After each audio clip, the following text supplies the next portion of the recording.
welcome. I decided that in light of the Bounty Bash event that is being put on by the Hunt Showdown dev team for the 5-year anniversary, I realized it would be a really good idea to do an in-depth Hunt Showdown AI lore video. To understand that the lore in Hunt Showdown is fantastic.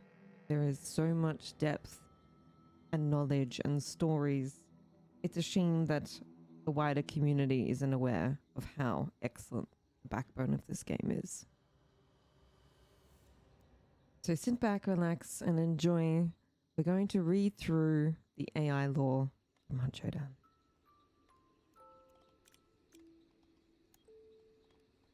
The Monstrum. Liber de Monstrum. The Assassin. The arrival of the Assassin marks a surprising turning point in the Louisiana case. Before its arrival, the entity's major aspects were certainly formidable combatants, though designed for other purposes.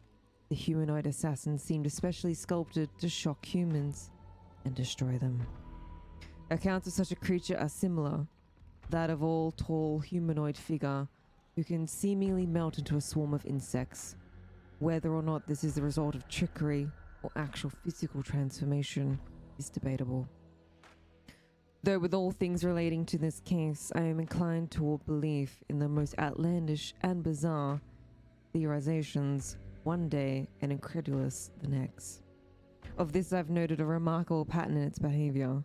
The assassin seemed capable of remarkable feats. Chief among them, the ability to split into several manifestations of itself.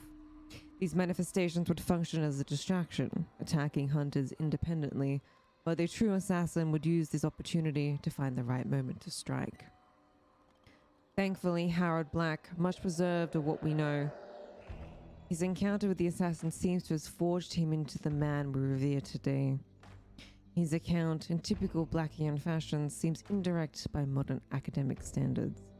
Indeed, he does mention his failed career as a writer, and his inability to inform clearly seems to affirm this. However, this does give a rare insight into the abilities of the assassin, particularly their development from a human host. Be forgiven for missing some of the more pragmatic information, such as that the assassin's chest seems to harbor a vulnerable point. The Journal of Harold Black, undated. Light the shadow that has dogged my steps on the brightest days. The words had come to me as I stumbled out of the labyrinth prison, having for the first time become a quarry, prey to that roving swarm. My friends were dead, butchered by its blades, and my final shots had no effect as they ricocheted off iron and stone. The swarm, undisturbed, alerting towards me on 100,000 legs. I had vaulted ganties, burst through doors, leapt the corpses of my comrades, to come outside again to breathe clear air. And in that moment of unrivaled and brilliant life, the final words of my father came to me. Light the shadow that has so dogged my steps on the brightest days. Words that I had fled from south to Atlanta, Tallahassee, Jackson, New Orleans, and finally Baton Rouge. Yet they had caught up to me. His cursed prophecy proved self-fulfilling. In the weeks immediately after his passing, I'd awoken from the echo in a cold sweat, and lay trapped in their rumination until sunup, watching the dark corner for spectre they herald. In the end, it proved that the unease they'd caused set me on a path fraught with pitfalls. A path here. Blinking in the sun, staggering down the steps of that prison, they came to me as a stroke of clarity. I would light the shadow that had dogged his step. I would repay my inherited depths. The assassin, so aptly named, destroyed the man I was, a man scared of his shadow. In his place stands someone I am unfamiliar with. Perhaps this one purpose of this journal. The second is the aforementioned repayment. A great deal of blood has been shed in the writing of these pages. It will prove my life's work, and perhaps that of others too. I was not always a hunter, far from it. Many years ago I studied natural science at Harvard, an ardent believer, then secularization of the school proved to disillusion me. I dropped out, aspiring to be a writer, though found little success. Soon after, my father passed, and I made my way south. In October of 1890, I was in New Orleans. I was a staff writer for one of the papers. I followed, naturally, the murder of David Hennessy with great professional and personal interest. Unseen assailants in the dead of night gunned down the police chief. Despite a relentless hunt, his killers were never likely caught. Eventually, 19 Italians found themselves imprisoned. I was there for their barbarous lynching. I remember 2 of the wretched men dragged from jail. I must admit, the sight was too much, and I left. On the perimeter of the crowd, I saw another man taking his leave. The man was hugely tall and incredibly agitated. Something about him struck me as odd, and I began to follow. Some way down the street, he noticed me. A shot rang out from the mob at the prison, and on that mark he began to sprint. I gave chase, struck by a sense of abandon. My pursuit led me down an alley where, cornered, the man spun. He kicked up a cloud of dust into my face that blinded me. To my disgust, by happenstance, he seemed to have caught a large beetle, which I felt crawling across my face. As I cleared my eyes, I could hardly believe them, for it seemed that man was scaling the sheer wall of the adjacent building. Seemingly hanging off the wall, he threw something and missed me by an inch. As it thundered to the ground, I realized it was a long, slender blade. I fled, leaving the man to disappear over the eaves. Shortly after, I was fired from the paper. My editor, John C. Wycliffe, took objection to my portrayal of the events of the lynching. Later on, it came out that he himself had been prominently involved. But by that time, I was in the employ of another Lieutenant Governor of Louisiana, Hiram R. Lott. My work was clerical and tiresome. I drank often and in quantity, my evenings spent in a stupor. It was during this time I'd met my dear friend of mine, Vincent Orsera, a friendship of chance. We always seemed to meet at night, in one saloon or another. Some years my senior, he gave me invaluable advice over countless whiskies and cigarettes. Over a year or so, as my trust in him grew, I shared all manner of secrets. I was close with Mr. Lott, and we frequently argued. The accounts of such disagreements seemed to interest Vincent greatly, and I shared them willingly, secretly delighted to have the rapt attention of one I respected so greatly. He took pity on my health and began taking me for long walks in the woods, practicing a bit of sport shooting. The first time I saw him sober, I still remember being surprised at how tall he was. These walks developed into hikes and hunts and had a tremendous impact on my health and would prove invaluable practice.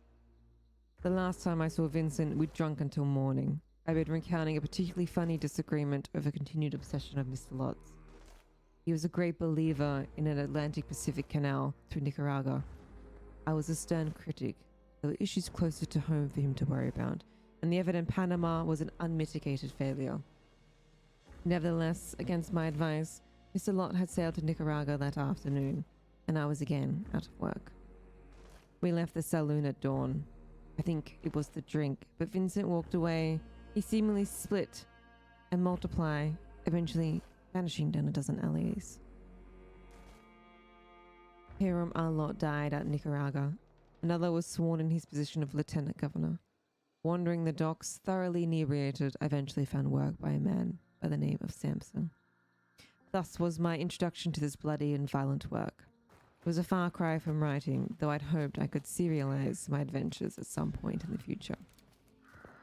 Through Sampson, I met a young group of other hunters, and together we one day found ourselves in the upper gantries of a new prison out Lawson Way. The first of my friends was blinded by a growing clump of insects that crawled over his face, some disappearing down his throat. Screaming, he was hardly aware of the shadow rising behind him. We watched, mouth agape, as it grew to its full stature, and then suddenly drove a blade through the belly and let him drop. To my knowledge, the assassin's first kill. We started firing. The assassin seemed to split into 3 and rush the next of us. One flew at me and I hit it with a single shot. It burst. My mouth was full of legs, thoraxes, and mandibles. Beetles crawling across my airways. By the time I'd cleared them, I saw another of my friends get jabbed in the stomach by the assassin, darting to avoid a final swing of his axe, then slashed his throat, blood bubbling out of the clean gash. I saw then into the void of the monster's face. The most remarkable feeling struck me: recognition. I vowed upon my father's words to prevent that happening again. The massacre of my comrades. I would arm hunters with the knowledge they needed to survive out here. It was a moment of recognition that led me to where I am today. But in that void, I saw Vincent. I went through everything I'd written in the last few years. I turned out my humble quarters for every scrap of paper I'd jotted on, every memory I'd crystallized into writing. I visited psychologists, chemists, and mystics, anyone who could do anything to help me remember. I needed to recall everything I could about Vincent. A crumpled note and incessant questioning of strangers of the street took me to his quarters, a dilapidated garret overlooking the prison where lynching took place. Bare of furnishings again, a sense of recognition. As I walked the streets outside, I realized I'd been there before. The alley the man had disappeared down. I put everything relevant to paper. Another line of inquiry took me closer. Apparently another hunter had seen the assassin by the name of Glanton. I found him out in the bayou, inhabiting an abandoned church deep in the hunting grounds. He was dressed in black and had strung bones from his clothes, yet his face was youthful and plain. The assassin had come to him one night, and they had fought until morning. The fight was only over when he'd planted a burst from his Romero straight into its chest, which had caused it to recoil and flee. I asked him where this had taken place. He laughed, gestured to the church. He was waiting for it to come back. Disturbed, I returned to the city, bringing everything together. I had pictured of the assassin. I presented this information to other hunters, and not before long, I was ready to track it down and kill it. Only I didn't. My men stopped me. They promised me a share of the bounty. The information I'd assembled was valuable, but they couldn't risk losing me. They'd asked me instead to study the monsters, to illuminate them, and I'm ashamed to say I assented.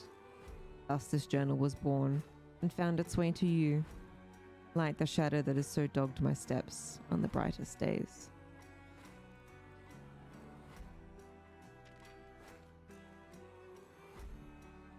The Butcher. The documentation is clearly unreliable. As we piece together the puzzle, we are forced to make many leaps of both logic and faith. Inconsistencies are not altogether surprising considering the sources and subjectivity of remembered experience. The big picture makes a certain kind of sense, follows its own internal logic, and in spite of that, even I have trouble believing what we found in regards to its first appearance in Louisiana. The huge bloated body, clearly a relative of the meathead, with bits of wood and metal protruding from its skin. A leather apron covers the horrors of its torso, the head of a pig, and somehow this detail that I find most difficult to believe, flaming hook. It's comfortable with fire and resistance to heat, likely thanks in part to the apron and to bludgeoning. A regular bullet sponge, and though more fallible to rendering attacks, it is hard for me to imagine how these people managed to kill any of them at all. When driven into a violent fury, its behavior would become erratic, and flames would fly from the aforementioned hook. I shudder to think what it must have been felt like to round a dark corner and come face to face with the empty eyes and glowing hook of that seemingly impossible beast. If the reports can be believed, these butchers, as they are called by those who hunted them, were the stuff of nightmares. Either that, or only the most fantastical of tales have survived. Can we really separate the facts from the fictions at this distance? Perhaps not. But I'm driven to continue to try, even if I can never be sure of its truth. July 19, 1893. A rare exhibition. Perhaps you've heard of the art of taxidermy. Although you may not count it among the finer arts known to man, it can still be practiced with delicacy and skill. None have practiced the art with such whimsy as Walter Potter, an Englishman well known among his peers in his home country. Photographs of Potter's work will be on display for viewing at the home of the local practitioner, Ari Dionoy. This Saturday, admittance 5 cents. September 22nd, 1893. Come see Barnum's American Museum, in town 1 week only, featuring strange and marvelous one-of-a-kind creatures, guaranteed to shock and awe. Preserved by scientists to inspire and educate. Tickets available at the home of Mr. A. du Hanoï. June 1st, 1894. You'll never have to say goodbye to Rover. If you are mourning the passing of your favorite pet, consider the services of Mr. A. du Hanoï. Birds, dogs, rabbits, squirrels, and cats can be preserved to stay with you always. Remember the good times you shared and amuse your guests. Call at the home of Mr. du Hanoï between the hours of 11 and 3 for consultation. March 31st, 1895. Ready for his profession, the body of the taxidermist was discovered by a group of fishermen on the road to Stillwater Bayou this past Sunday. It is not known how he came to be in that location or the poor condition in which he was found, being only recognizable by a poorly cast glass eye. Should any readers have any information about his activities in the past few days, please call on the constable between the hours of 8 and 10 in the morning. Another reminder to move with caution after dark. October 23rd, 1895. Well preserved.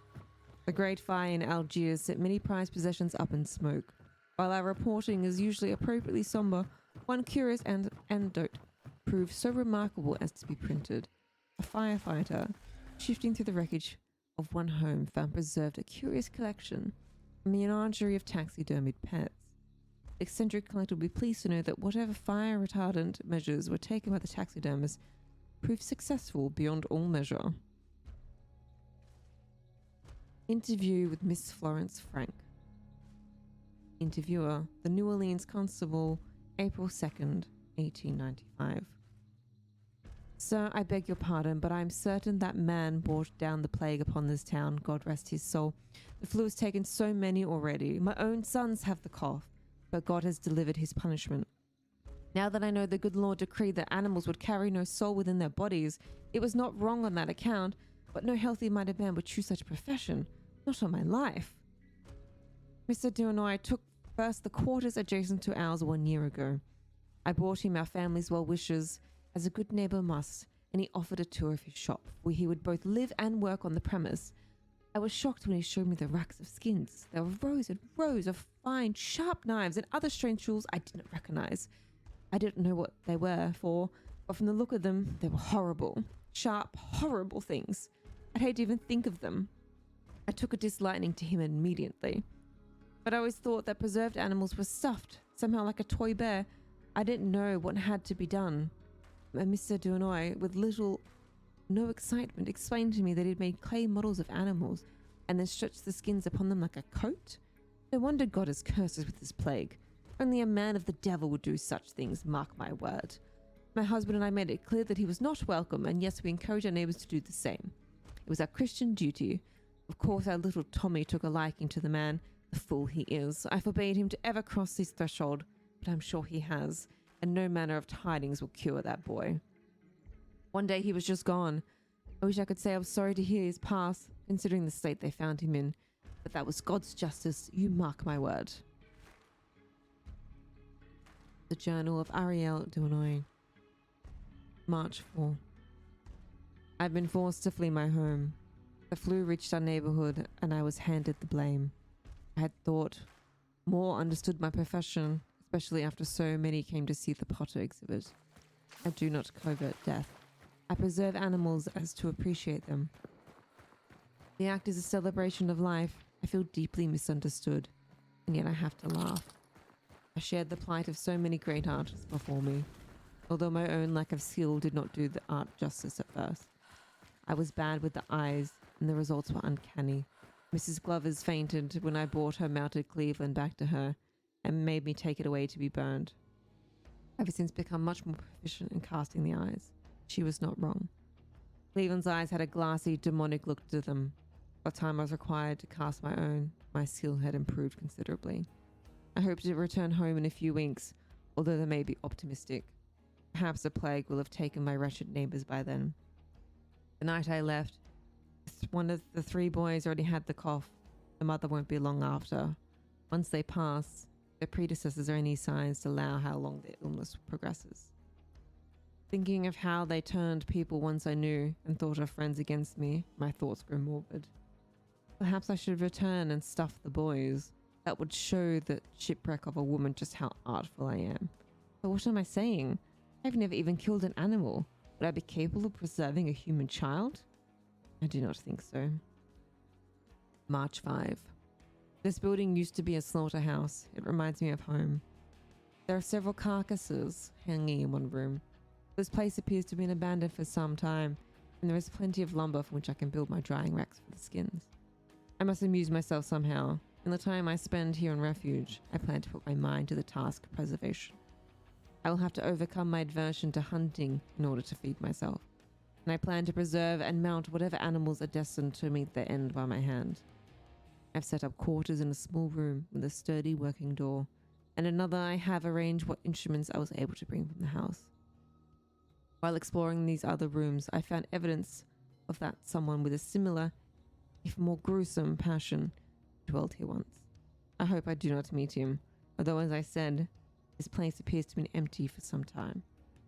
Tomorrow I'll build several racks and begin drying the skins of the pig carcasses I mentioned, and perhaps preparing one of the heads for future use. At the least, it'll be good practice. March 9. The events of the past 2 days may have big significant historical importance. Although my hand shakes at this as I write it, I tend to record the facts before the faults of memory and fancy distort them.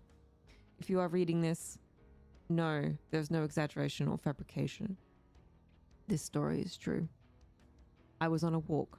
I am a poor marksman and hunter at best, and I have to dedicate much of my time here in the pursuit of small game for my supper. As I walked the grounds, I came across an enormous carcass, over 6 feet tall and at least 350 pounds. Its flesh was soft, meaty and pale, and at its shoulder a well of leeches, now dead but clearly not an addition to, but a part of the body? I have never seen anything like it, animal or human, and the creature had no head. Not a head that had been removed, a body naturally formed without that appendage. I was badly shaken by the sight, but excited as well. Immediately an idea began to form. I could preserve this fine specimen and sell it to the showman, or, dare I hope, wards, and make my fortune. It took a considerable amount of work to move the body without assistance, but I found a rope, and I slowly hoisted it onto a small wagon, but was able to wheel back to my makeshift office. The door was large enough that I could wheel it directly into the laboratory. I skinned it immediately. Its organs were unfamiliar to me, both in shape and substance. The skin was thick and tougher than it looked, like that of an elephant perhaps. The leeches should be easy enough to preserve. They have a tough carapace and a similar shape to mimic and claim. The creature will be more difficult. I've begun the amateur, and I am so far happy with my work. With no brain or eyes to remove, it's far easier task than even the smallest dog. No trouble with casting eyes this time. March 11. Still waiting for the skin to dry, growing restless. So I walked into town for a drink. The news is bad. They are calling it a plague now, as it has worsened. Many are dead, and there were corpses piled in the streets. It'll be prudent to wait here as long as I can and avoid the sick. March 17. The skin is finally dry. I was able to draw it across the armature this morning. I found a large spool of wire which should help hold the form, but it's unwieldy mass. I have to attach the body to a number of branches to hold it upright. Without access to more modern materials, I am forced to improvise. It looks most fearsome, and I have no doubt I'll get a pretty penny for it. March 18. It held together through the night. It was warm yesterday, and I was worried that the heat might cause deterioration. However, it is stable. I wrapped my leather apron around the body to ensure that everything holds together as it sets, and to conceal the hasty incision I made in my shop to investigate its limits. This is a dismal place to live, but not all bad as a workshop. In a storeroom, I found and preserved a large quantity of salted meat.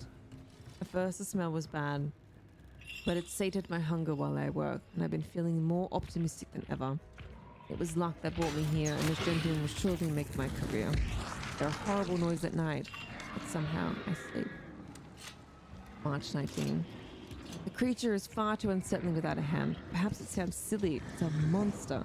but I've assigned to attach one of the pig heads to its body. To complete the picture, an experiment has been a success. The thing looks even more horrific. Now to consider how I will transport into town when I return. It is stormy tonight, and part of the ceiling of my sleeping quarters is caved in. Sleeping in the workshop tonight, if the thunder doesn't keep me awake the night.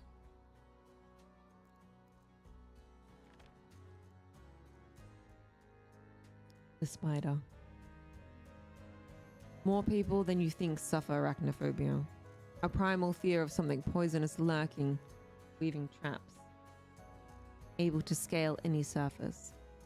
At odds, though, with this domestic function, keeping a dwelling clear of flies and other undesirable creatures. A spider, the size of a quarter, though, is manageable. But at the size of a horse, even the most rational and logical would recoil in disgust. At an 8-legged arachnid, gnashing its mandibles, expelling coils of webbing, the spider strikes the ardent oculist as one of the most outlandish and monstrous examples of the hysteria that has so gripped the bayous. An example, though, that in all its multifaceted dimensions and exhaustive iterations vindicates that hysteria. References keep cropping up throughout the archive of something not quite human, not quite spider. A semi-sentient mass of limbs, poisonous in both body and in intent. The hunters were pragmatic, that much can be said. Most information preserved, concerned how to combat such a beast. It hit hard, then retreated to the shadows to ready its next assault. Hunters were advised to keep moving as a spider could apparently spit poison, which lingered in the air after some time.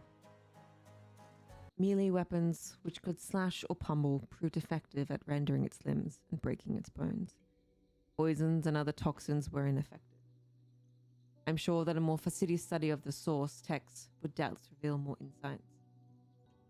The best sources I found to work with, though, were interviews given by the notorious JV, a detailed physical description and at least reference to Black and Skonamilio, later suspiciously silent on the subject of his own writing. Some pages missing, but the most relevant are reproduced here. What is known, though, is that the spider was of the greater possessions of the greater evil that lurked there. All the more that can be discovered of it, the more clearly we will see the picture as a whole. Interview with John Victor concerning the spider. Undated. Of Dr. Reed there was no sign, but the rest of his party was dead. How long would they hold up there? Bodies wasted thin, sprawled where they'd fallen, flies covering them like grave clothes, chest disemboweled, organs consumed. I dug a pit as the rain poured. The exertion, the cold wet, exhausted me. As I dragged the first body through the mud from the barn to the hole, it left a trail of offal. Crows flocked in. They rose cawing murder each time I passed, though with another corpse. With my back turned, they descended back to the entrails, faster each time. The final was the smallest, a child. I remembered her face, blank eyes. The crows did not rise, well fed. I kicked them aside, dragging the body of the girl through the mud, too weak to even shoulder her. Night fell as I backfilled the mass grave. The crows mournfully scorned the remainder of their feast. The first time we fought the spider, I remember that night, that pit, that child's face, swimming up at me out of sodden earth and memory. We never again found the grave I dug. Too many long nights, too many crumbling barns, too many pits excavated. In earth turned 100 times, plowed by processions of hunters burying the dead and killing them again. But it's the girl's eye, leering out of a fold of the spider's flesh, screeching, pleading, spitting. The poisonous bile burnt my own eyes like hell. I was blinded. I stumbled out of its nest, clawing at my eyes to clear it. Seeing that eye, though, struck me that Reed was responsible for this, but that was impossible. Even in his most macabre faculties, he came up short. The spider was the work of something more evil, more primal. The others refused to hear of such a thing, and yet were inclined to disbelief. My legitimacy at that point was a warning, but I did not recognize it then. Hindsight is 2020. John, I remember half saying, "Your account is simply misguided. The form this thing has taken, that of a spider, is the class of arachniad. Insects are, of course, insectia. Our accounts of the demon all align on the simple observation that in all its diverse manifestations, it favors the form of the insect, that of which most aligns with its inner malignant machinations." Or some waffle like that, the others agreed. Then the other hunters brought in their reports. If such a beast existed when at odds with everything we knew, why a spider? Genius, if there ever was one dumb enough to hunt. Figured it out, of course. Why was it different? What was it for? For me, it was too late. The damage to my reputation was done. The AHA in disarray, that's another story. One will have time to go into, but that's all to do with the twins. Anyway, we did what we could to kill it, and a hunter did so. Daniel Glanton. Ah, the name's familiar to you. He was the first I knew of. We all breathed a sigh of relief. And then another hunter made a claim to have killed it again, and proved it. And then another. I killed it. I did what I could to verify the stories, but a pattern emerged. There was more than one of this thing, but never more than one at once, if that makes any sense. Reforming. As the money rolled in, the competition became fiercer. Friendly rivalries became outright firefights, and we all wanted a piece of it, but not in a literal sense, as banishing burnt up most of its body. We weren't getting any closer though, and though I'd seen it once, that girl's face was not going away. I told you already that spider poisoned me real bad the first time I fought it, and I don't know if it affected my memory, if that was in the poison. But it seems like it because I remember little else about that night. I'd come through to a dock, central in the dead zone. When I'd arrived, there was a hunter bleeding out in the dirt. In one hand was a machete, in the other an inhuman appendage. I recognized him, Populus from Alabama. I put him out of his misery. I didn't know then that body part had belonged to the spider. It had once been a forearm, I think. Too many joints. One ended in a large knuckle and branched off into two deformed toes or fingers. Impossible to say. It was tipped with a thick black nail. The flesh was raw and blistered where it wasn't callous. The exact function of that appendage soon became self-evident. Entering the dock, I could hear something moving around, although I couldn't see where. The interior was strange, as it was covered in something. The angles were softened, like under dust sheets. Giant strands of white, ropey webbing. I saw my eyes adjusted to the light. I found myself then in an open room. Light streaming from the upper windows. A half-built boat sat rotting. I could not spot the origin of that scuttling so far I'd heard. Black, viscous liquid, a droplet the size of my fist, splattered onto my sleeve. Instinctively, I followed the tendril of viscous bile upward, towards the ceiling, where her eye peered back. Hanging off a beam, ready to pounce, lurked and twisted in malformed masses of my quarry. As it pounced, I had time for a single shot, and it must have stuck true. The monster for a moment would stop in its tracks. A moment that, on reflection, saved my life. The time I killed a spider, I was not prepared. I'd searched Black's journal for the relevant pages, but I fear a copy is missing them, and that may be the only one left. At the time, though, he carried out a great feat in just compiling the information. We were divided, every hunter for themselves, and at that time I'd sooner kill you than give you away a hard-fought trade secret. Black had managed to extract hundreds. Of course, the price had been paid in blood. It's not his own. Knowledge is, of course, most valuable the less it's distributed. The spider was formed of many human forms, shaped together in one entity. Black termed the central human the alpha entity. The spider has, after all, one head, located in the mandibles. The sensory and faculty. There was a bulbous solar mass on its back. That was the lungs, heart, and stomach, all grossly engorged to give the spider athletic endurance and agility. The thing is, one man don't have enough limbs. You actually have to be grafted on. Some are still recognizably human, others, well, not. It's not exactly clear when one begins and the other ends. Black observed that some legs had as many as 5 joints. The mandibles are most malformed, each 2 arms fused, the strength to punch clean through a man. Reed's party had become one. I'd even made it first possible, burying them together. See, a spider must be formed out of a number of people who shared a great, insurmountable suffering. The bayou was full of that. So if it's human in its construction, you might ask, how did it make a web? Or how did it produce poison? I could only guess. Inverting the function of the liver? I don't know what he put in the margin. Doesn't make sense to me. Might have made it resistant to toxins and poisons itself. Essential when you think what it was designed to catch.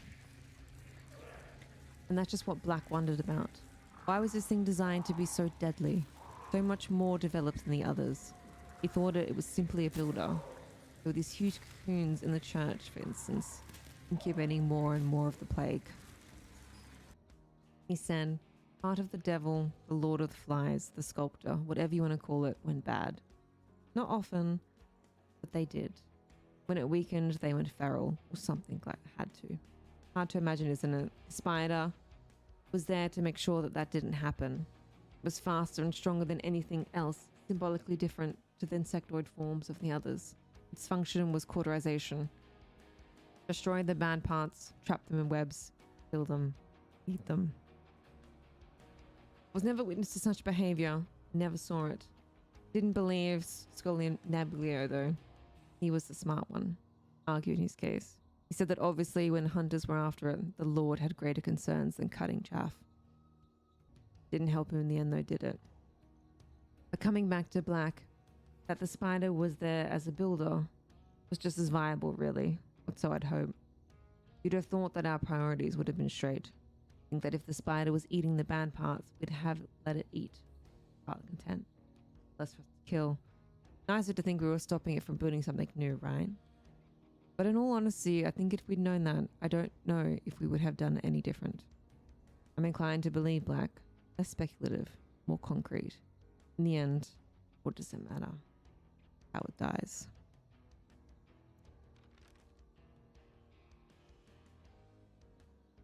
Scrap beak. The question of its beak is paramount. Initially, I had to suppose it was a mask, fashioned from the scavenged detritus the creature holds so dear. A theory supported by the fact that the beak's composition doesn't resemble that of any bird yet catalogued by man. However, dissection reveals that this porphyry of the beak structure is fused with the bone of the skull. Although the mandibles and the surrounding muscula are curiously positioned, non-functional, and show extensive scarring, the scar tissue is singular, exhibiting attributes of both keloid and hypertrophic tissue, and marked in such a way to suggest a violently expedited healing process. From this, I must conclude that the beak was not a part of the beast's original physiognomy, but rather a more recent addition, an addition that could only have been made through a most gruesome surgical procedure, and that the healing process was accelerated and warped by the transformation process of which I still maddeningly know so little. Shudder to think of it, for I can imagine no circumstance under which a man might agree, of his own free will, to allow such a surgery to take place, or the physician willing to perform it. Finding that physician, impossibly under the influence of the corruption themselves, would give the most valuable insight into the creature. Perhaps the sculptor is not, in the end, the most ingenious being in the bayou. Ingenious. Oh, Grenius. Don't know about that one. One must only read the headlines of the daily papers to know the staggering capacity for cruelty of the human specimen. Undated. Rumor, though, a mixture of fantasy and fact, has proved me with several interesting directions of inquiry, putting word to stories untold by physiognomy and flesh.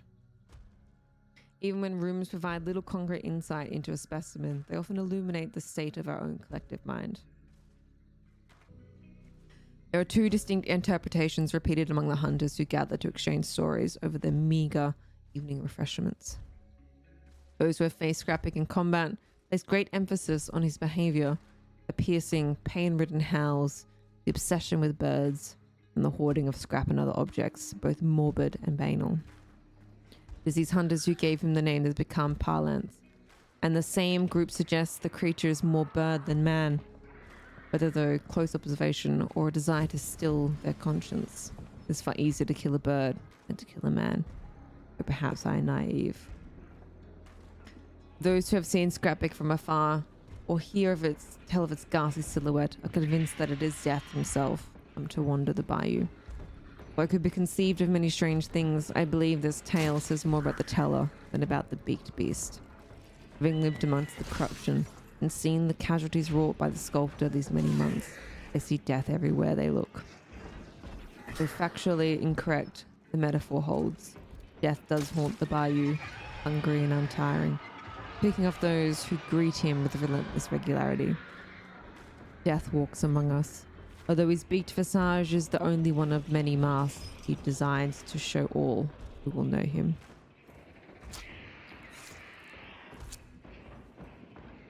But what of the birds? They arrived before the beaked beast appeared.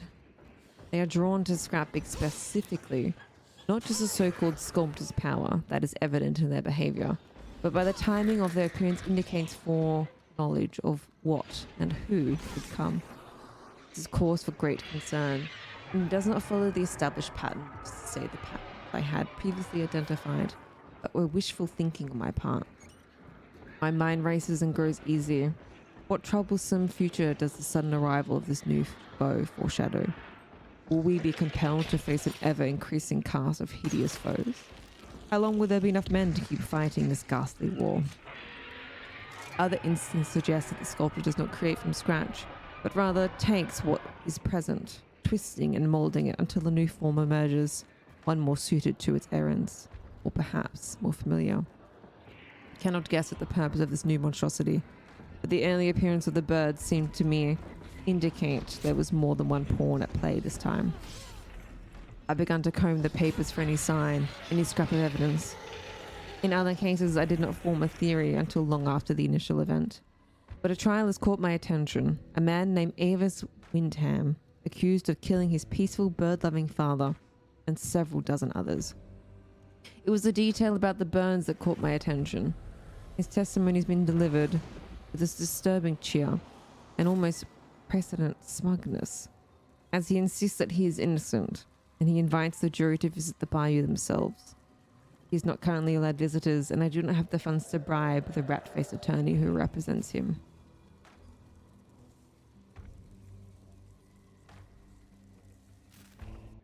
I guess we'll have to start back at the war.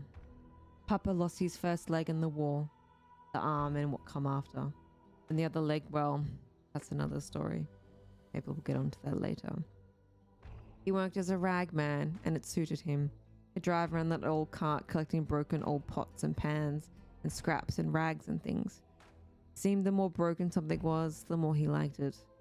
Meant there was something he could fix, something he could take apart and put back together again. He loved tinkering around with that old junk. He come back from that war, met Mama, rest her soul, and they had me. Never married those two. Didn't much like each other. No real amnesty between them either. But you know how people are about couples having kids and not getting married. I've had to make my peace with that.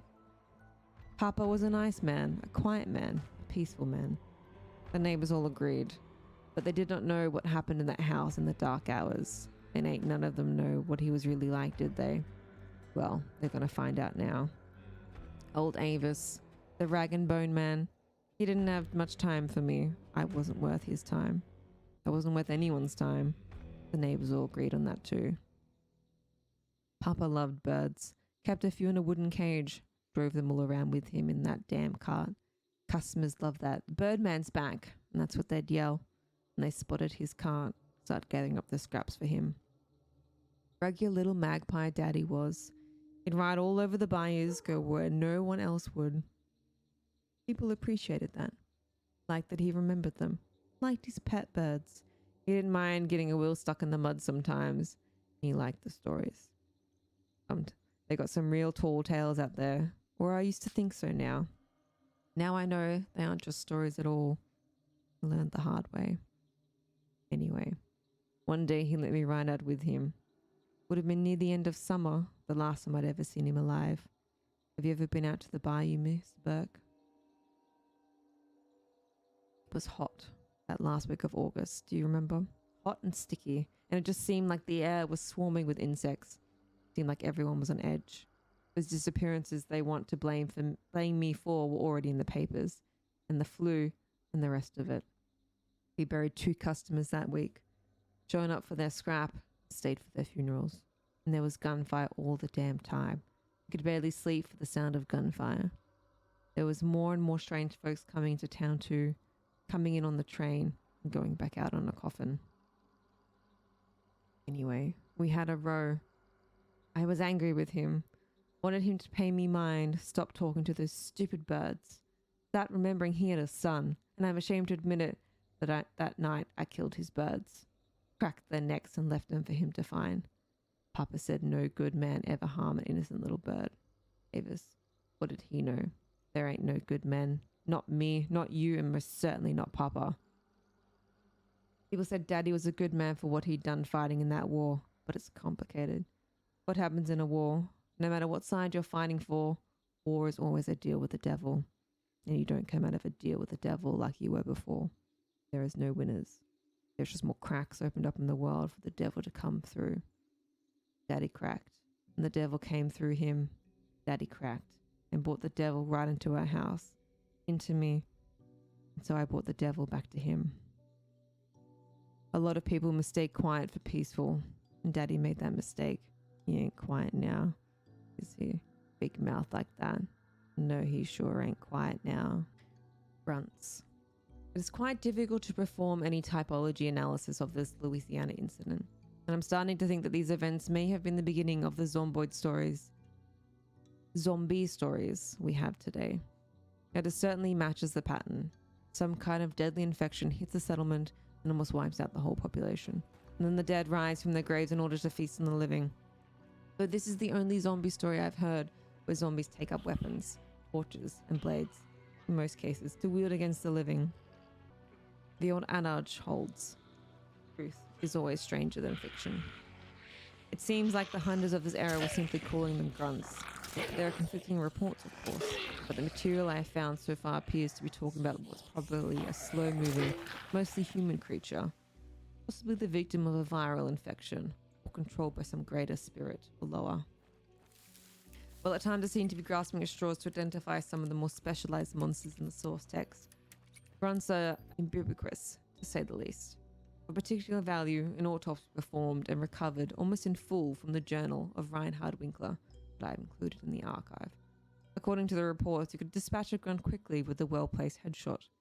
I still wouldn't want to meet one in the dark, and certainly not in numbers. Tuesday, May 7, 1895. It took Father Nico and his children 6 hours to draw the wards. In the end, he fell asleep, exhausted from his ordeal. Only 2 of the boys died this time. The rain did not help. Yes, it's a bit rainy today. I never like the rain. It underlines the smell of urine. It just feels wrong, unhygienic. It washes away the clean, allowing the dirt to prevail. Can't smell the rain today though. The stench in the laboratory is still unbearable. This is certainly not decomposition. Decomposition is natural. Nasty, but natural. After all, just as Carnot postulates, everything rots, doesn't it? Everything dies. No, this is something darker, something deeper, perhaps something unnatural, and as wrong as the smell of a dog piss after rain. Not the smell of death, it's the smell of a life, which should not be. Wednesday, May 8, 1895. It stopped twitching at dawn. Not sure if it's dead. Not sure if even the word applies. The creature has some appearance of perfectly normal, if decomposed human being. Yet inside I suspect there's some kind of darkness. A hint of something I dare to say satanic? Father Nico broke the silence, assuring me that the darkness is unable to breach the boards now, rendering the specimen inert. Apparent cause of death. Multiple bullet wounds in the cranium, I'd say, under normal circumstances. I can ignore its missing larynx. The throat looks chewed off. Fang marks of a beast of some sort? Something we haven't seen so far? I have difficulty finding a suitable classification for these specimens. Philippa calls them zombie, an older Haitian word for human beings controlled via magic. Although fairly accurate, I believe it is too narrow of a definition. The wards may be doing a little more than securing Father Nico's peace of mind, truth be told. I have more faith in bullets having rendering this thing inert than his ritual. The Black Notes refer to them as a vessel, an empty receptacle for whatever spirit decides to invade. Perhaps it's just a vessel for the plague. This too feels inaccurate so far. I need to investigate more. Sunday, May 12, 1895. Can it just be 4 days since my last entry? So much lost in such a short space of time. I'm coming around to Father Nico's interpretation of this thing. There is comfort in faith, believing again. Dissection is still proving to be difficult. Tipsy collapses and then disintegrates under the scalpel. With great difficulty, I manage to reach the vital organs. It looks fascinating, to say the least. There's no significant anatomical change as far as I can tell. It's very likely these things are still fundamentally human. Torn muscle fiber all around. Just resistance to motor. As if the body's controlled by some invisible consciousness against its will. It's just a theory, but maybe this person, is alive inside. Despite the state of decomposition, I believe there might be an actual person trapped in this body. And if this indeed is the case, it must feel like a personal hell. Witnessing yourself as a monster, of course. But if that's the case, the obvious question is what's controlling these grunts. Perhaps the belief that there is something controlling these people is what's given me comfort. That there is meaning behind all this death, or that there's indeed something greater. Monday, May 13, 1895. The sun's up today and the stench is unbearable. Lots of flies. The laboratory is surrounded by no less than 10 of the grunts. They keep hurling themselves against the wards, against the walls. I signal to William. Hope he makes it in time. Father Nico and the children are doing what they can. What they can. Opened a ribcage today and saw it was buzzing, moving. All of the internal organs, with the curious exception of the heart, seem to be structurally intact. Something's wrong with the heart. It seems deformed, spherical in form, pulsing, but not pumping, for lack of a better term. Even in death, it keeps pulsating in a dark, sticky fluid. I had to check the ward to see if they're still intact. Fearing that dark presence is making its move again. But no, this is some kind of primal reflex. Leads me to think it's still alive. Or dead. I postulate that the fluid inside the heart itself may be causing the disease, or vice versa. Too tired, need sleep, need to focus, need more time. Tuesday, May 14, 1895. A breakthrough. It turns out the heart is more of a nest. Father Nico has been too embattled to share my delight in my discovery. It seems that the loss of the little ones has worn his resolve. If only I could get inside his head, direct him to the matter at hand. The heart seems to be pumping some sort of nutritional fluid into the veins, which in return house tiny larvae. Pumping insects? Needs samples. Something else I haven't caught before. The circulatory system now seems vented, like the wings of a horsefly. I'm quite sure this was not the case before. The specimen appears to be changing, evolving. How do I miss these changes? All that ventilation and there's no blood. Is the black liquid? For what purpose? I don't know. I am exhausted, eyes burning, head buzzing. Where in the 9 hells is William? And now the specimen seems to have developed a new post-mortem reflex, semi-regular spasms, as if its chest cavity is going to explode. The grunts are almost in.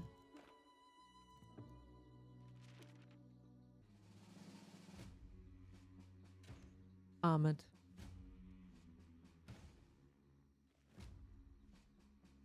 The Armored. Its name has proved remarkably ambiguous. Some invoked a defensive figure, one that is willing to slip back into its shell, that could not be further from the apparent truth. As many accounts suggest the opposite. A creature well protected and able to go dangerous, offensive. A shock troop. with more mobility and so flexibility than the gigantic meathead. To paraphrase George Washington, offensive operations are the surest means of defense, and so the specimen is seemingly equipped to relentless pursuit of its targets, protected from the retaliatory fire. One account cites it's intelligent enough to smash through doors, although this cannot be verified. So what is its armor protecting? A fool would think itself. No, again and again, these enemies are encountered in proximity to rifts. There's apparently vulnerable and important locations to the beast. They lurk behind doors or linger on doorstops, or potential choke points, or vital locations to control. The hunter's name for it was pragmatic. They did not dabble into occultism to explain it. While it's certain this creature existed, as certain as grunts at least, its taxonomy is indeterminate. Some think of it as little more than an armored grunt, some mutation having thickened skin and developed a chitinous exoskeleton. I would differ on that point. It's frequently noted that the armored's husk is particularly flammable and was vulnerable to all manner of incendiary devices. Others who perhaps more align more closely with my own beliefs think that is something distinct in its own right. Such a mutation must have more significant purpose. The Servus Diaboli. The armored, named for its inhuman chitin. Flesh-dried, hardened. A hollowed husk of hope, a knight-errant, arrived dead on his horse. The Lord of Pestilence has stripped the walls of their guardsmen. Now the curse roam the night. The legend is true across the world, even here. There is an old fisherman who sails deep into the Gulf to catch great fish. He fights it for 3 days until it comes close enough to spear. On the journey home, sharks eat the fish. The man returns with the bones, which are large enough to impress the other fishermen. He is nothing but glory. Stubborn, resolute in the face of death, and glorious in his onset. These are the traits that raise men and women to great feats, then doom them. These are the raw virtues and sins of those who made armored. Indomitable will, that in death cataclysms the petrification. A curse and a blessing, for the hardened chitin is at the mercy of our own hellfire. A spark of ignition enough to set ablaze and burn the will out from within.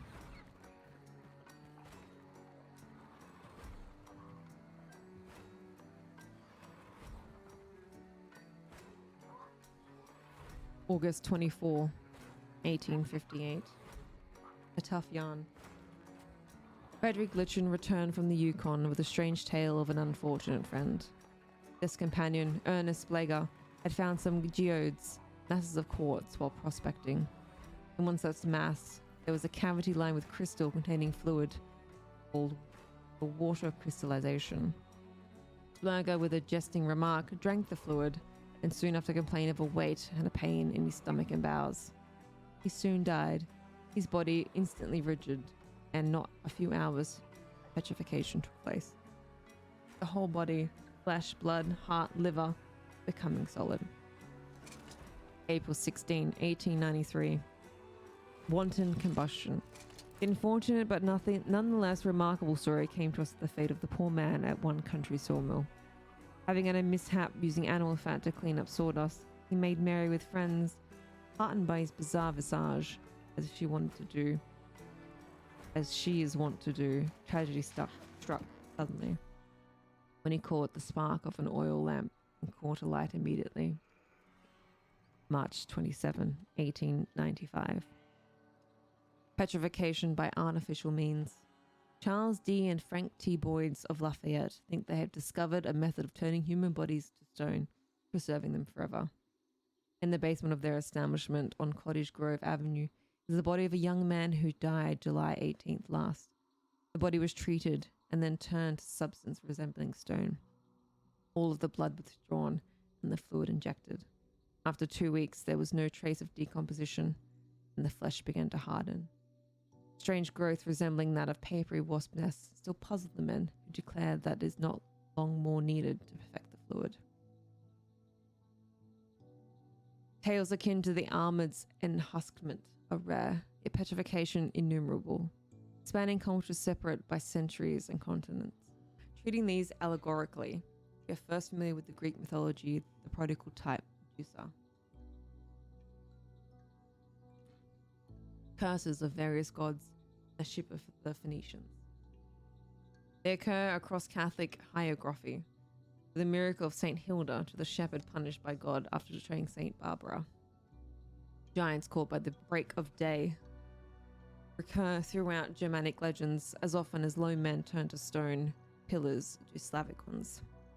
I know of Oriental stories from French, Indochina, and Japan featuring ill-fated valiant heroines. The stories originate on our continent, I know of two. There is a hill in North Carolina where a Cherokee lookout was punished for cowardice. And there was more recent Apache tears where 75 Apache riders, facing defeat in battle, rode their horses off a cliff rather than be captured. Their wives' tears turned to stone upon hitting the ground. These stories explain geological phenomenon, irrelevant thanks to the field of geology. We are, for instance, to explain phenomena like the stone wood in Mississippi. But these fall flat here. Hunters return with stories of hard men, which bullets ricocheted off, yet clearly their substance is that of hardened wood pulp, laid thick and robust. There are medical legends of a tree man syndrome turning flesh to bark, but this seems too inappropriate. At an apparent dead end, I wrote two others I know to have a background in science. Dr. Reinhard Winkler and Harold Black. Dr. Winkler was preparing to embark on an investigation into the anatomy of the basic grunt. Was unable to assist me. Mr. Black agreed, and I am indebted to him for his physical analysis.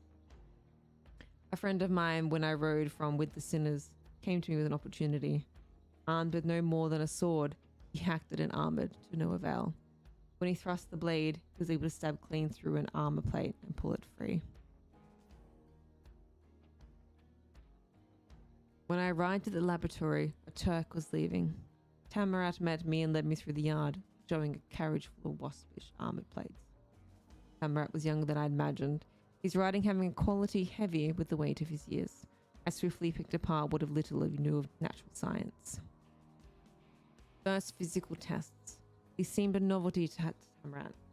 Smaller caliber bullets seemed unable to penetrate the thickest pieces, the impact absorbed. Larger calibers were able to punch through. To test the degree to which the power was diminished, we armored a dead swine. The first two shots found a bad angle and glanced off. However, the third pierced and went deep into the pig. Visually, the plates were similar to paper, akin to the large cocoons found in the Healing Waters Church. Their composition far dissimilar. The material was somewhat similar to chitin, almost commonly found in the exoskeletons of crustaceans and insects, and scales of fish and amphibians. On a microscopic level, these are fibers, like whiskers, that fuse at the ends and form into a dense hat. Impossible to determine if they're naturally human or not. The day after, we awoke to find the armor gone, or rather, disintegrated. Covering the laboratory was a layer of dust. On closer examination, we found tiny black maggots crawling among the granules, writhing, eating. We torched the house and rode from Algiers before the crime was discovered. Hamrat was forlorn at the loss of his library. He parted ways at his docks. We'd learnt a vital lesson. Never bring back anything to the city. I'd read enough legends to know myself not to steal fire from the gods. I had a brief encounter with Dr. Winkler before he departed. He stated the investigation was fruitless. The armor was little more than a grunt with an exoskeleton. I would have to find a live specimen. Their behavior was fortunately predictable. As their tough exterior testifies, they are primarily used as protectors. I needed several blooded hunters to assist me, but I lacked the funds, and Tamarat was drinking with the loss of his books. Isabella agreed to my terms. Conduit.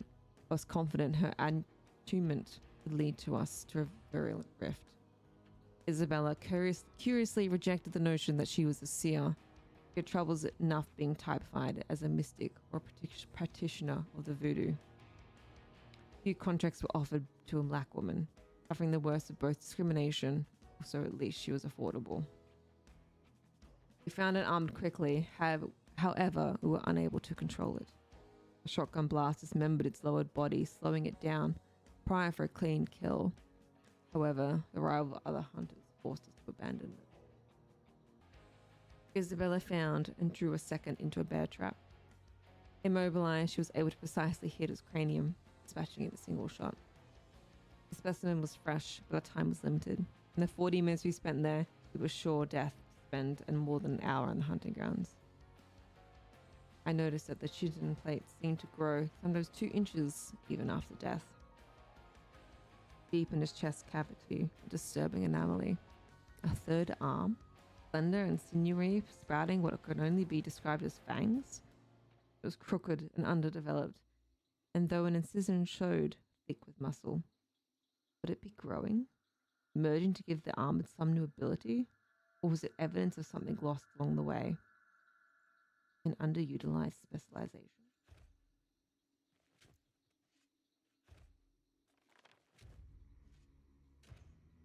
5. Of the 10 creatures I have researched thus far, it is the hive who haunts my dreams. Although she appears to have been classified alongside the other grunts, she's a far more dangerous creature, setting a swarm of insects upon any human in range until their bodies were punctured and swollen and heaving with their vile poison. Only her death, the death of their host, the hive mother, stopped their persistent attacks. Though she could be safely killed from afar with a shot to the head, the positioning of her body made it the task difficult even for the best marksman. Blunt damage could harm her, though little else, in the time it might have taken to try. Her beastly swarms would have already stung their prey into flight or submission. Looking at the bigger picture, I am attempting to understand the purpose of each form served in the eye of the creator. The documents I have collected, in particular the interviews with Ada Shell, have led me to hypothesize that the hive's function was both to host and to disseminate malady. Convert or kill at distance, perpetuate the race. I'm reminded of the writings of Trask, active at the time, who was convinced that a woman's divine mission was the perpetuation of the race through continuous breeding. The seed of this idea, twisted though it became, was first personified in the first hive on record, as you will see. Interview with Ada Ruth Shell. Date retracted. Mama always said not to let my mouth hang open or a spider'd crawl in. Didn't believe her at the time, but after she went, I never forgot it. I was 13 the day it happened. I know because it was my birthday. Nothing to celebrate. Barely any food to speak of. And Mama, so sad. Mom had a babe that had died the same year, and Papa followed it up to heaven. Her life was hard and getting harder. 7 kids living, 4 underground, and nobody to help us keep us in mutton. We had 1 room and a leaky roof. All of us sleeping where we could. No happy memories there. Only found out I was pregnant after we'd all been brought into the asylum. The doctor told me. I told him, well then praise Jesus, because I'm a Virgin Mary. And he shook his head, but I wasn't lying. I'd never had relations. When they cut out the baby out of me, I wasn't supposed to see. But I did. It was strange and hard and dead, like a piece of old chewed up wood. Don't have any living children. Oh yes, sir, my pardon. What happened that day was what you were asking about. I got off track. I don't like to try and remember, but I will try to tell it quick. Get it all out in one go and be done with it. Mama had been quiet that all day, sadder than usual. It was July, like I said before. I know for sure as it was my birthday. The mosquitoes and flies were fierce. We didn't have glass in the windows, not even paper. I was watching her and she was fanning the flies off and chewing on her finger, a nervous habit of hers. And she's chewing and watching as a fly crawls up her finger and into her mouth. She doesn't do a thing. And like everything happened quick after that. More flies and other things beside. The room was full of them, like plague of locusts straight out of the Bible. I couldn't take a breath without getting them in my mouth. I saw more and more and more going into Mama's and then in her ears, and she's just standing there not moving, fanning and chewing and fanning. The noise was terrible, the buzzing loud as a saw, the others just screaming and wailing. I closed my eyes and covered my ears. but the cracking sound that followed was that loud as the roof coming down. I opened my eyes, and Mama kind of folded in half and opened. Well, really, it weren't my mama standing there no more, but this thing, this nest thing, like the wasp put out of the shed between her rib cage. The rib cage, I could see her rib cage, and it was screaming, and the other children were screaming too still, especially Edward and Henry. They took it the worst, I think. I don't remember much of what happened after that. That's why I'm telling you. I'm trying to find my siblings. Although it's been a few years, why I wanted to join your little shooting club.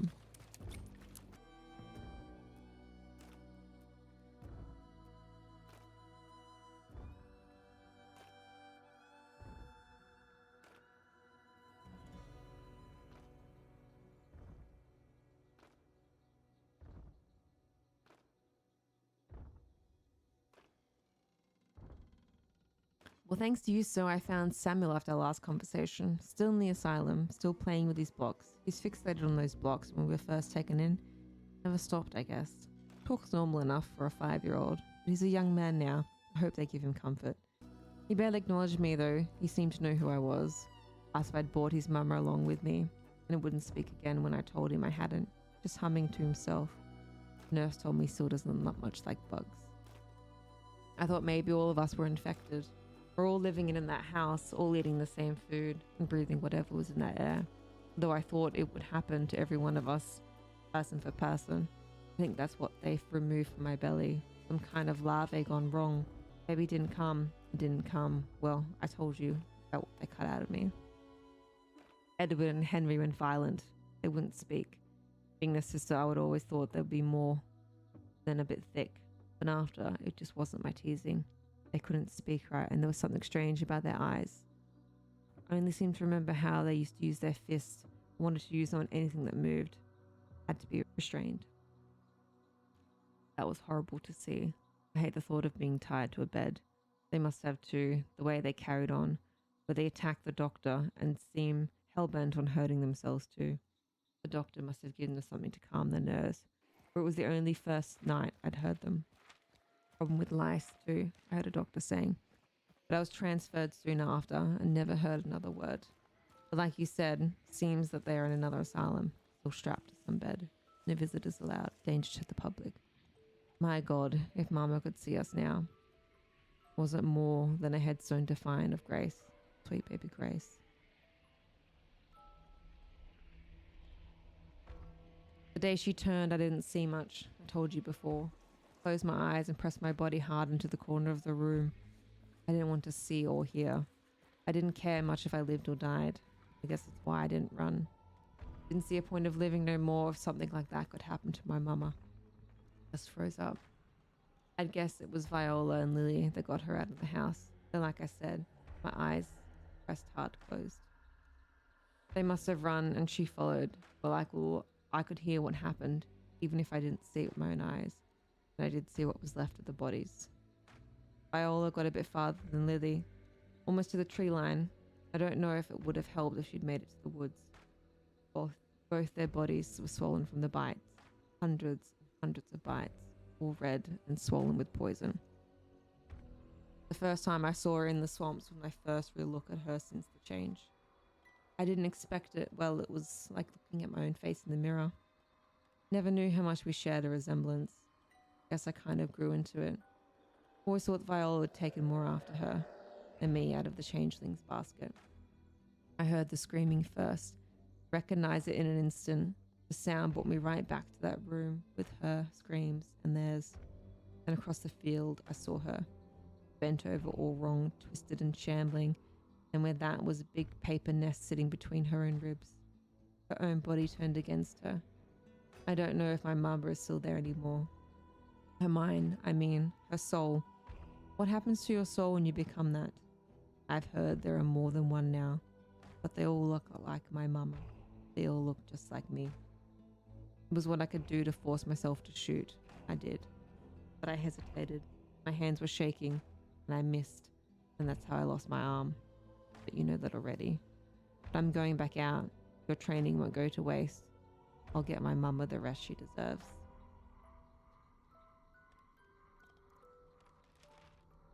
The Immolator.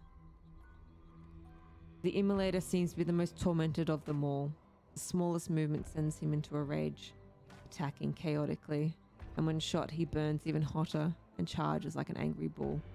He is of course extinguished in water and can be fatally consumed by his own eternal flames, but otherwise represents the most intelligent example I have seen. The beast can actually open doors. I have noticed certain biblical parallels in the story that I believe describes the very first occurrence. Did the religious factions have it right after all, I wonder? We both assume that the folklore was just that, lore, scary bedtime stories, another author's futile attempt to force linear, comprehensible human meaning into an inexplicable event. What if this time they got it right? The beatings that led to Jeremy's transformation must have taken place in a volatile location, but it's unlikely that any of the perpetrators were aware of that. One witness survived and is listed as having admitted to the asylum, diagnosed with religious mania and terrified of hellfires. I found both Clem's journal and part of the serial referenced, added both to the archives. It's quite a violent tale. The Journal of Father Vincent Clemens, undated. Today the responsibilities of my post weigh heavily upon me. I must bear these burdens before God, for my congregation, and I have done it gladly. It is a great honor to lift the burden of sin from the shoulders of my constituents and bear that weight to God. But the words spoken to me throughout the confessional's webbed partition this very morning have not left me, though their content I would absolve before God of my own accord. May I bestow peace upon the confessor, for I have found no peace myself. Though wrong it may be to make record of this confession, brought to me in good faith and confidence, I hope that in writing this account I may exercise its memory from my own mind and relieve the burden of its memory. I shall write these words and let the hearth's fire consume them and be done with them. It is very dark tonight, and the night is full of inhumane barks and chirps. Though I know them to be the cries of the grey fox that haunts the chicken coop, I cannot help but shiver at every childlike cry. I stall now, unwilling to commit the boy's tale to paper. When he first spoke, I supposed him a liar. Now in the darkness in my chamber, as his words continue to echo within me, I am no longer sure. Enough, I must begin. It was a strange thing he told me, and I wasn't sure it was real, even as it was happening. You see, Father, my first sin is what work I have taken on. I stole, I lied and stole. The boy's language was atrocious, and my transcription does it no justice. No wonder he had fallen in with thieves. But it was God's will, perhaps, that he had been well-spoken. He would have been but a well-spoken thief. I stifled a yawn, as a man of God must, and patiently bid him continue. I hear confessions of this nature dozens of times a week. Thievery, adultery, lies. Men are so predictably monotonous in their expression of weakness. Already I felt the boredom begin to encroach upon my mind. Well, that preacher, yeah, the one that was found tied up bloody outside his church last week. You seen it in the papers? Boredom fled. He paused, but I urged him on. I knew the preacher whom he spoke of Reverend Jeremy Byrne. Although I cannot say I like the man. An attack a man on God, though, cannot go unpunished. Well, if I'd known, I weren't there for that. But that was the first act of the play, you might say. I was there for the second, and I knew it was wrong, Father, but I do what I am paid. And last night I was paid for coming along to take that preacher out to the bayou. Take him out to the bayou. Though I may misremember many of the boy's words, I'm certain he uttered those. An euphemism, even I know, is shorthand for murder. At this point in the story, I must make my own confession. I had not heard such a tale in months, and though I knew many murders were committed in my own parish weekly, perhaps even daily, most murders were not the sort to hold counsel before God. I found myself taken with the most unholy curiosity. Suddenly I could feel the blood pumping through my veins, as if in a frenzy. It's been some time since I had been to purchase one of the more adventure stories sold for a dime at the local general, and I had found myself thinking of the most recent one I had read. I sat there listening, clutching my rosary beads, as if my grip could force the story more quickly from the boy's pale throat.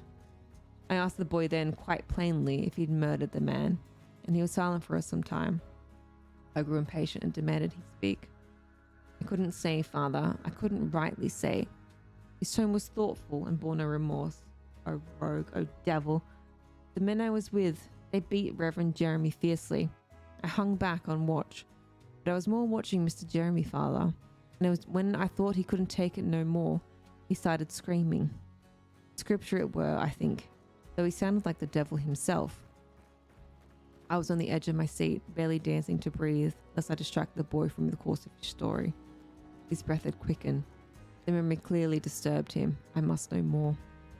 He kept right on screaming, and there was like a light, like fire, and he began to burn. Didn't see anyone light a match, he just... And this is when that idiot of an altar boy became screaming into the church, having just received the morning paper saying that Reverend Byrne was missing and 2 found dead out in the bayou. Had I seen the news? The boy fled, though I caught sight of his back as he sped through the church doors. I doubt I will see him again. Reverend Jemima in the Black Hand. He wasn't much to look at in his plain black suit, but he was a man of God, and anyone could see it. His face shone through in his optimistic step, his kindly smile and polite manner. Yet he had a harsh word to say about the local Black Hand gang and their activities in the city of New Orleans. When he spoke of Charles Matranga, the congregation could feel the heat of his brimstone upon them. Reverend Jemiah's harsh words soon reached the ear of the mayor, who'd promised to take action against the Black Hand. The men of the Black Hand were fearsome and violent men, their bellies set on drink and their minds set on gold. The first threat came by letter, but Jemima had no family to hold hostage, and the vile threats did not shake him, for he believed that God would protect him. He had the Black Hand's letter published in the newspaper, accompanied by another righteous sermon condemning the criminals and calling them for immediate arrest. So men were sent to his home in the night, where they doused the reverend in chloroform to keep him quiet, removed his little finger, and clove his tongue in two. But Jemima would not be silenced, and when his tongue was healed, he could not be stopped from taking the pulpit once again. They have tried to make it the devil of me, he hissed at his congregation from across the pages of his Bible. But only God can make a devil, and God has not sent me yet from his light. The last stand of Reverend Jemima. The second threat came delivered by hand, 6 hands of 3 thugs who dragged Reverend Jemima from his bed out in the bayou in the dead of night. They wanted to stop him preaching against the family and the Black Hand.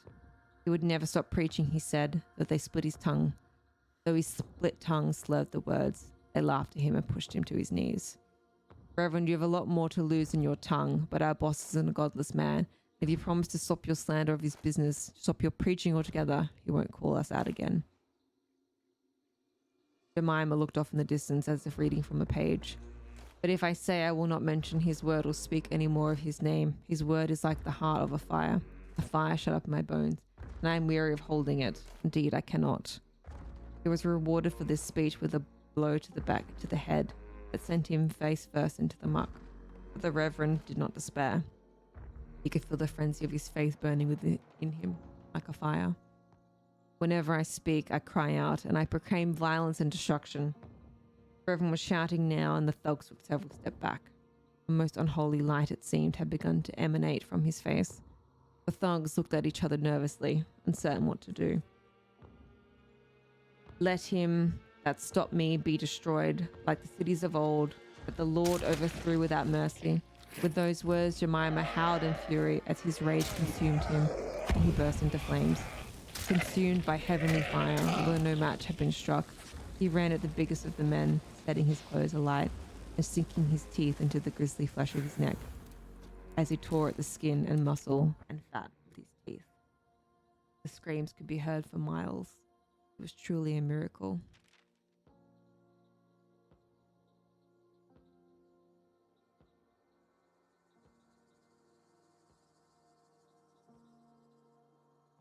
Meathead. Frankly, I'm not so sure why they refer to this thing as a meathead at all. The creature has no head. It can be best described as a bloated, headless humanoid monster, more easily cut than shot. A hard hitter, but too well insulated to take much damage from a fist or a blunt object. It appears to have symbolic relationship with leeches, although these two are not creatures you might recognize. As such, the leeches appear to have acted as the creature's sensory organs, allowing him to see, to find prey, to weaken that prey with their own poisonous bites. They are a clever extension of the creature, advanced troops in a way. He called them soul farmers, but I cannot see why. He thought them they were vampiric, essentially, feeding on souls rather than blood. He imagined them walking into towns at night, harvesting the souls of the people, but read just one first-hand description of this creature, and you will understand that it could just not walk into a town quietly to harvest souls of its inhabitants. It has no eyes, no mouth to feed with, and it barely fit through most doors. It was not a subtle creature, not in a way, leaving a trail of leeches in its wake.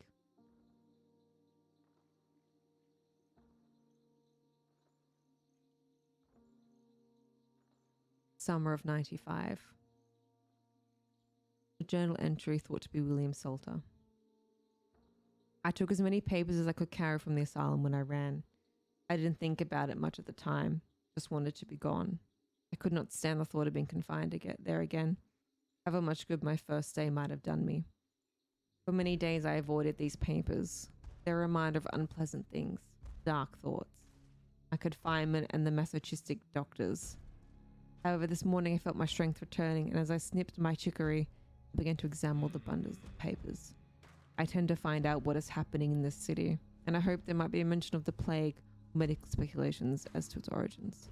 But I did not expect to find this. No longer know what to believe. This is no plague. Strange creatures roam the swamps, and men, perhaps, stranger still, hunt them. The birth, my God, I do not know what to think. The very idea is fantastic, or it should be. But I've seen the creature of which they speak with my own eyes. In its enormous leech-covered body, pacing on the shore. But I can't bring myself to write it. Of Hannah Kinney, as told in the letter, could be one and the same? I shudder to think. I must apply myself to my work and continue to practice and train. If I can find work anywhere, it will be among the men who have dedicated themselves to fighting this thing. But I must prepare myself for the worst. January 9, 1895. Jackson, Louisiana. Honored members of the American Hunters Association. I must begin with an apology, as I am obliged to write by the most unpleasant situation. This letter will be of little comfort, yet we may avoid further suffering. Perhaps you have already been informed by the death of Miss Hannah Kinney and the disappearance of her husband, the AHA member Jonathan Kinney. Much has transpired in secret, and to our detriment, the loss of the Kinneys has been a great blow to our morale. A blow no doubt confounded by the emerging reports of a new beast roaming in the bayou. The giant bloated carcass, allegedly blind, spews leeches which act like its eyes, what they lower ranks have taken calling a meathead. The Kinney's own implication is inexplicable. It is my duty to elaborate. You will be aware for a time that the AHA did not allow the initiation of women, but it is unlikely that you would have known why we were forced to take this measure. The decision was much to our own detriment, I can assure you, for it was not lack of skill that kept such a large group from our ranks. However, the horrible events that led this decision have become most important. I'll share the story with you now, believing that it will aid us in solving this problem. Fortify yourself, for you may find what I have to say sickening. When our AHA chapter was first founded many years ago, there were but few female. 3 were initiated, and they thrived as well as any who have chosen to bear such a burden. However, after a time, it was found that one of these initiates was with child. We do not know this condition in the initiated is extremely dangerous, perhaps even more so than the creatures and monsters to which we have become accustomed to facing our work. After the quickening, the mother began to show great power, more than we'd ever seen in a single hunter. We awaited the birth of trepidation. Towards the end of her term, the mother moved into the AHA lodgings, and one of our own doctors remained at her side at all time. She did not survive the birth. The child, or better put, demon, the ritual blood in her veins took human form throughout the flesh of the fetus, killed 12 hunters before it was laid to rest. I need not tell you that the scene was gruesome, for the creature had acquired great powers through the body and the breath of the mother. For this event, we first learned of these gruesome possibilities. This brings me to the unfortunate fate of the late Mrs. Kinney and the events of this past month. Mrs. Kinney's husband was a member and unable to keep a secret from his wife. He told her of our society and his role in it. Together they performed the initiation ritual. She was the first female hunter to be initiated in many decades, and she disguised herself to avoid detection. However, the pair's considerable skill in the hunt did not escape their notice. Together, they rid us more terrible creatures than most of us would destroy in a lifetime. But in their place, they left something worse. A close friend of Mr. Kinney's became aware of the couple's secret this November past, and after a desperate encounter with the entity of great power, he described Mrs. Kinney to me in the letter that follows. I have never seen such a vicious display of power. We feared Hannah would be killed, yet she destroyed the entire horde herself with a wrath and fury and a joy that I fear to recall. I urged Jonathan to inform the Society Council of the secret, and he refused. I never saw him again. No human woman could survive the birth of such a child. While in the womb it lends the mother unimaginable power. Once born, it only seeks to devour the host. And Dr. Henry attended the birth, described to me personally as follows. Her eyes glowed and her skin steamed. A grin appeared frozen upon her face, though her moans and screams spoke only of pain. Even as the creature clawed its way from her body, disgorging leeches and disemboweling the mother, devouring her flesh. As it did, she laughed. She laughed. Long after her pulse had stopped, she laughed. I should never forget the sound as long as I should live. We should have burned the body. We should have burned the entire building to the ground. What emerged from the mangled corpse of Mrs. Kinney was already the size of a child, 6 or 7 years old. It had borne no head, and in its place of massive leeches writhed. Dr. Henry fled. By the time he returned to the lodge with a band of armed hunters, it as the body of the mother had gone. I suspected it devoured the corpse, so perhaps we will see Mrs. Kinney visaged again in the bowels of the swamp, and the belly of the spider, who can say. The AHA stands at a crossroads. A transformation began with the death of Mrs. Kinney, and now our actions will determine the path both the AHA and mankind will be forced to follow. Only the couple had known to use the new serum in their initiation rite. As you know, women are welcome among our ranks today. As the latest serum, the very serum that allows us to walk among the affected and gives us with the sight, also prevents conception. This information should not have been kept from you. It was both unethical and unwise. So much horror could have been avoided. These circumstances call for a more organized approach than to which we were accustomed. This creature must be destroyed alongside its brethren. Arm yourselves. I have commissioned special arms, ammunition from Henry Cadwell himself for this purpose, and our band together. Our enemy grows stronger, and we must do the same. With high respect and esteem, PhD, Director. Hellhound. First facts, the so-called hellhounds were pack animals, most often seen traveling in groups between 2 and 4, aggressive and fast. These hounds would work together to take down a target, and while they do not appear to have any kind of special defenses, they do not have any particular vulnerabilities either. Now I know I've said it in the past, I can find certain aspects of this case unbelievable, and yet you must know what I do believe. And if I did not, I wouldn't be keeping this journal. But the hellhound, omnipresent in myth and legend to the point of banality, strikes me as the one creature among them that is more likely a story than a reality. People have always feared dogs, even as they began to domesticate them and live side by side. Were these specimens really supernatural creatures as reported? Or just highly aggressive feral dogs made to the nausea when the plague made food and human kindness scared? Sognamlio believed that they were Italian mastiffs, possessed by the corruption. Other sources describe them as undead dogs, but we must consider their reliability. Braggarts exaggerate.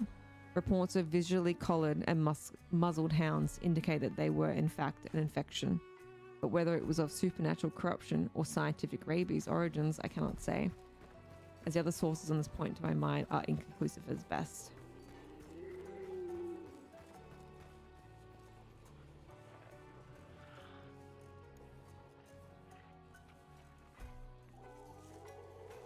Journal of an unknown author, undated. Lots of folks hunt as a team.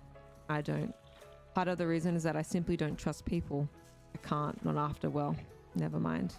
I don't need a partner. I never did. Tried it, didn't work, didn't last. Now I have Bunny. Bunny is a German Shepherd, huge ears. I think the naming it a Bunny would be insulting. But Bunny's not offended. Me and Bunny have an agreement. Life is too short. No need to take everything so seriously. When things have gone to hell, it's usually because too many people are acting too serious. I don't like serious people. Staying alive, stay laughing. It's hard to keep making jokes in the dark, but Bunny helps. Bunny won't leave me. Bunny knows I don't really think he's a rabbit. It's just my way of poking fun at him. In return, he likes to wake me up by biting my ear. It's always the left ear, and I have no idea why. I'm not sure he has a reason. Bunny is a creature of habit. So maybe it's the left ear only because it was always the left ear. Left ear works. Bunny is smart. He won't mess with something that's working. Probably I'm being sentimental. Probably our operation is purely professional. It's never a good idea to give too much of your trust away. Friends betray each other eventually. Sometimes a trophy turns out to be a set of dry bones. Now who's the serious one? Bunny is gone. Never left my side since he was a puppy, and now Bunny is gone. He's not stupid. He knows where his next meal is coming from. He wouldn't leave on purpose. Back before I thought a gator would have gotten him. It happened all the time. The swamps have been silent. There aren't any gators anymore. I'll put up signs, ask around. Maybe he found a new pack. Maybe he got taken. I hate to think I may never know. I hate to think of hunting without him. I hate to think of anything without good old dog. What I don't like is indecision. I want purpose and clarity in decision and action. Bunny never stopped to think. Bunny acted on instinct. I could learn something good from Bunny. Good old dog. I miss him, I'm not ashamed to say. Now I know I said I don't go for trust. But I realized this morning it's not true. I trust my 6-shooter. Something well placed shot won't fail. I'll shoot the wings of a fly if I must. But shoot the memories of a poor old man lost his dog.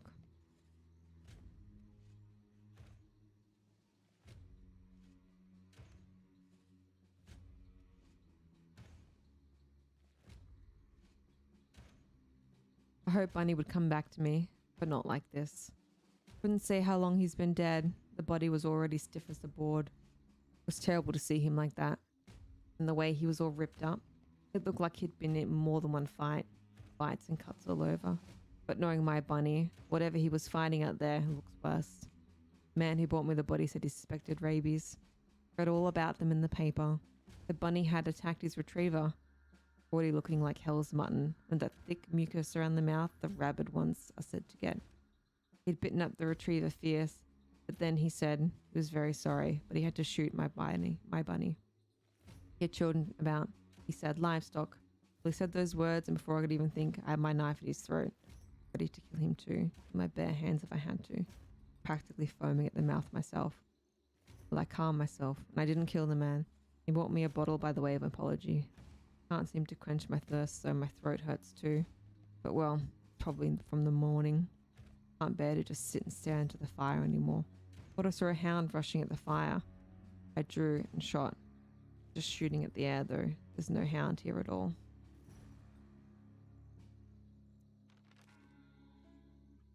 The water devil.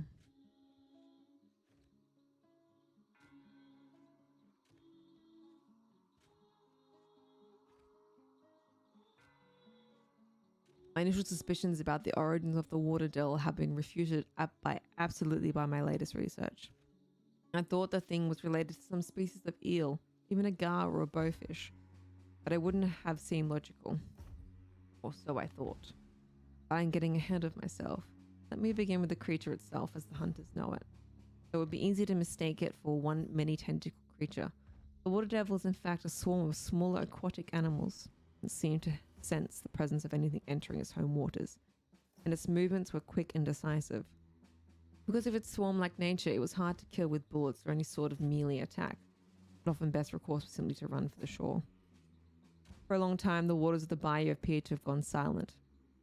The usual wildlife had fled or been killed, or both. It's like the creatures devoured whatever wildlife was not quick enough to flee to safer waters. Several populations of alligators clearly survived the infestation. So, the logic, well, assumed logic of this creature's form, the function may be twisted and strange. The water devil's feels outside of the framework, like an experiment gone wrong. I cannot pinpoint its purpose for the larger organism, and I imagine that, for example, a monstrous, ravenous alligator able to move both in water and on land would have served its purpose more immediately. Dearest Xavier, I hope this letter finds you well. I was greatly saddened by the fact that you were not, after all, able to come to New Orleans, but I understand that business must come first. We have all had to eat, especially you great brute. But my crude jokes aside, I greatly respect what you're trying to accomplish. Thank you for taking the time out to read my latest. I was heartened to hear your positive response. Sadly, however, I still cannot find a soul who will publish it. People simply do not believe that what I describe could have possibly have happened to two young women. It seems to me the people who say these things have not spoken widely with the weaker sex. You remember my rejection letter from that blasted Tuesday? There have been more of the same. I'm beginning to think I will have to rewrite the thing after all. And though for now, I do not feel up to the task. I feel a certain debit to the facts, so for now I will let the manuscript rest in the drawer at my desk. But I have not stopped working. In fact, you will find an enclosed copy of the first published performance. For now anyways, I'll have bread and wine. It came to me, or so I should say, to me, during an evening spent at Finn's. I can hear you laughing even now, and no, I have not given up any of my vices. I was drawn to a man because of his face. It was scarred beyond almost human recognition. And I stayed at his side until dawn, listening for what he had to say. He was so eager to tell his tale as I was to hear it, and I made sure that Sal kept us well in our cups. You may not believe it, but I stayed true to the tale he told me of the many tentacled beasts of the swamps. Though the scars on his face were only offer of proof, this town is awash with the strangest tales. I do not regret the move, though I miss you dearly. There is enough inspiration on these streets to fill 1,000 novels. You will hardly believe the tale yourself. You tell me what you think. Your brother, Hayden. May 4th, 1910. He might not be a hero, but he fought the devil in the swamps of Louisiana, and he won. But at what price? Find out this week in The Devil You Know, a weekly adventure series by H. Collins. His face was scarred and discolored beyond all recognition. He was a free man, a black man, once a slave, but never to be again, for he'd armed himself and would fight nail and tooth, would kill and would die before he ever submitted to such conditions again. His name was Jonas, and he was fond of his Winfield, like so many before him. He felt himself as powerful as a regiment of men with it in his hands. Should you manage to catch sight of those hands on one of the rare occasions he was without his calf's-high gloves, you would see that they were soft and as smooth as a porcelain cup. Once his face must have been the same, but all those who had ever seen his face without scars or without hands, without gloves, were dead. Mostly by his hand, with the exception of the lover he had lost and mourned, and whose memory he fought for still. They had been partners in the hunt, Jonas and a man called Gator, initiated by an old preacher who thought them too desperate for any other work. Correctly, it must be noted, for they both felt compelled to wander, to hunt, and to fight. Both avoided the indoors, feeling most at home with a rifle in their backs and the stars above them, ignorant though they were of the fate written there in their name among them. But the preacher who initiated them never did manage to convert them. Jonas and the Gator would meet the devil in the shallows of the Stillwater Bayou, and only one of them would live to regret it. Move your drumsticks, B, frat. We don't have a year to get out to bully. We've been walking for hours and still hadn't found the bounty they've been sent to find. We're walking in circles, Harpo. There ain't no way around it. Around it, get it? Regular poet me. You would have starved to death as a poet or a comedian. I'm going to starve to death a hunter, eh? Dark times when the sight can't set us right. These hunters were rumored to have powers that led them to their quarries, and the rumors were all true. A small motion of hands and a short incantation whispered, and the world became a misty grey, the targets a bouquet of blue sparks, visible only to those who'd been initiated. But that day, when they moved into sight, the landscape was bleak and empty, and they were unable to catch the trail of their quarry. They're beginning to feel a sickness come upon them. The swamps were silent, and the distant moans and screams of a hive punctured the day. As they did now, there were no human screams, no gunshots. They thought themselves alone. They were wrong. Harpo and Beefrat rested upon the shore, clutching their stomachs. Might be the flu, Harpo. Come for us at last. Haven't felt right since we broke fast. We should never have ate that meat. Somewhere beneath the layers of dirt caking his face was sickly pale white skin, the mouth framed by a straw-brown mustache and beard. The other looked much the same, though his beard was longer with a touch of red. My insides are wailing. With the sight off, he trailed off before finishing his thought. But his meaning was clear. It was an ill omen. He looked down, shaking his hands. Several strange lumps were developing. I fear the worst, Rat. The meat they had been wormy and rotten, but they'd eaten it all the same. They drunk away all the money from their last bounty in a single night. They had no money left for good fruit or bread. This bounty might have filled their stomachs with something better. Meanwhile, from the thicket, Jonas and the Gator watched. They'd been tracking the same quarry as Beefrat and Harpo, and had planned to eliminate the competition and loot the what weapons they could from their corpses. A double bounty. Now the two men on the shore were acting strange. Having removed their hats and coats, were moaning and scratching at their faces and arms. It was safe to shoot from a distance, and their aim was true. Jonas drew his knife down the length of Harpo's body from chin to pelvis, expecting the spill of organs and stench of foul, rotten death. He intended to take the heart, but he was greeted with a great flow of thick, segmented white worms spilling from the dead man's flesh. The worms had already devoured the organs. Some had spilled blood smeared across their mouth cavities, opening and closing in the air as they sought after more flesh. Jumping back, Jonas reached for his rifle and began to shoot, but landed no hits.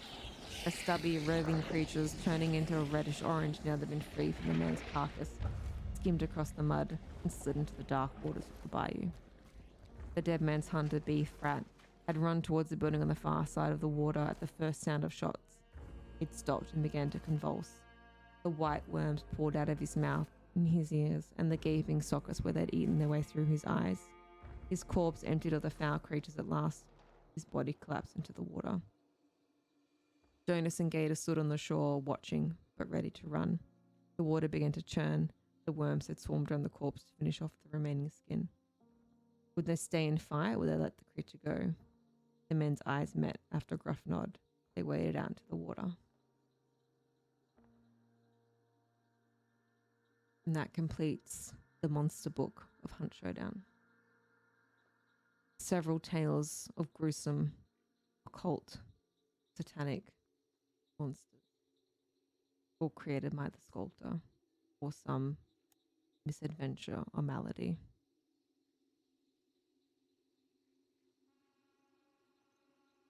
Happy hunting.